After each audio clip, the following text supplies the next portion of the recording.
नमस्कार किसान भाइयों, कृषि फाई के खेती समाचार बुलेटिन में आपका स्वागत है। मैं हूं राशि आपके साथ। बड़ी खबरों की ओर रुख करने से पहले आइए नजर डालते हैं आज की हेडलाइंस पर। सरकार चला रही प्राइवेट ट्यूबवेल कनेक्शन योजना, आप भी उठाएं लाभ। अरहर, मूंग और उड़द को एमएसपी पर खरीदेगी सरकार।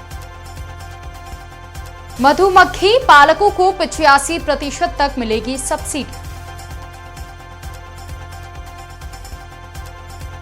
पैडी ट्रांसप्लांटर पर 50% तक की सब्सिडी। अब खबरें विस्तार से।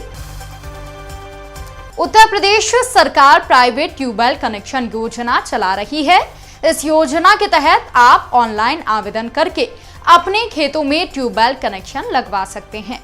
आवेदन करने के कुछ समय बाद आपके खेत में ट्यूबवेल लगा दिया जाएगा।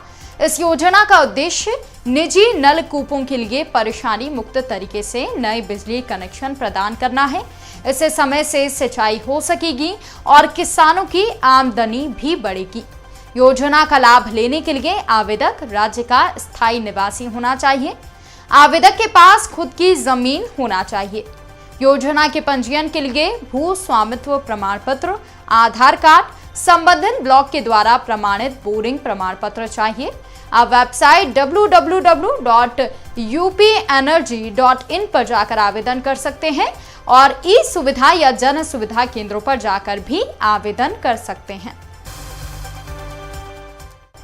छत्तीसगढ़ सरकार ने दलहनी फसलों की खेती और फसल विविधीकरण को बढ़ावा देने के लिए एक अहम फैसला लिया है। इसके तहत अब अरहर, मूंग, उड़द को न्यूनतम समर्थन मूल्य यानी एमएसपी पर खरीदा जाएगा। किसान प्रदेश की 25 मंडियों में एमएसपी पर दाल बेच सकेंगे।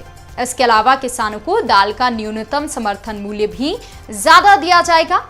इस पर राज्य की कृषि मंत्री रविंद्र चौबे ने कहा कि राज्य में दलहन फसलों के क्षेत्र में लगातार कमी आ रही है और यही कारण है कि फसल विविधीकरण को बढ़ावा देने के लिए ये फैसला लिया गया है। सरकारी सोसाइटी के मूंग को बेचने पर किसानों को 7,755 रुपये प्रति क्विंटल दिए जाएंगे, तो वहीं अरहर व उड़द बेचने वाले किसानों को 6,600 रुपये प्रति क्विंटल दिए जाएंगे। खरीफ प्लान के मुताबिक पिछले साल यानी 2021-22 में दलहनी फसलों का रकबा यहाँ पर 2,27,000 से ज्यादा था, जो इस वर्ष बढ़कर 4,48,000 से ज्यादा हेक्टेयर हो गया है। इस प्रकार दलहनी फसलों के रकबे में 22% की वृद्धि हुई है। भारत सरकार राष्ट्रीय मधुमक्खी पालन और हनी मिशन योजना चला रही है। इस योजना के तहत हरियाणा सरकार ने मधुमक्खी पालकों से आवेदन मांगे हैं। इसकी आखिरी तारीख 20 अगस्त 2022 है। इस योजना के अंतर्गत मधुमक्खी पालन के लिए 80 से 85% सब्सिडी दी जाएगी। इसके अलावा एकीकृत बागवानी मिशन के तहत मधुमक्खी पालक कॉलोनियों, मधुमक्खी के बक्से, मधुमक्खी पालन उपकरण व ट्रेनिंग का लाभ ले सकते हैं। लाभ लेने के लिए आवेदक की आयु 18 से 55 साल के बीच होनी चाहिए। बागवानी बोर्ड के प्रशिक्षित उम्मीदवारों को प्राथमिकता दी जाएगी। आप नजदीकी मधुमक्खी पालन विभाग से संपर्क कर सकते हैं। मध्य प्रदेश सरकार किसानों को धान की रोपाई के लिए पैडी राइस ट्रांसप्लांटर खरीदने के लिए अनुदान देने जा रही है। इसके तहत किसानों को वर्ग के हिसाब से 40 से 50% की सब्सिडी दी जाएगी। यानी कि अगर यंत्र 1 लाख का आता है तो उसकी लागत का अधिकतम 50,000 अनुदान दिया जाएगा। इसके लिए आवेदक को 5,000 रुपए का डिमांड ड्राफ्ट जिले के सहायक कृषि यंत्र के नाम से बनवाना होगा। आवेदन के वक्त इसकी स्कैन्ड प्रति ऑनलाइन अपडेट करनी होगी। आप वेबसाइट dbt.mpdage.org पर जाकर आवेदन कर सकते हैं। बता दें कि प्राप्त आवेदनों के लिए लॉटरी नहीं निकाली जाएगी, बल्कि उपलब्ध बजट के आधार पर संचालनालय स्तर से आवेदनों को अनुमोदित किया जाएगा।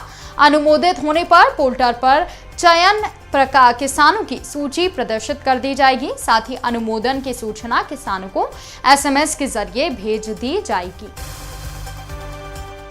तो किसान भाइयों, हमारे ये बुलेटिन आपको कैसा लगा? कमेंट करके हमें जरूर बताएं। साथ ही खेती बाड़ी और किसानों से जुड़ी लेटेस्ट खबरों के लिए आप जुड़े रहिए कृषि फाई के साथ। धन्यवाद।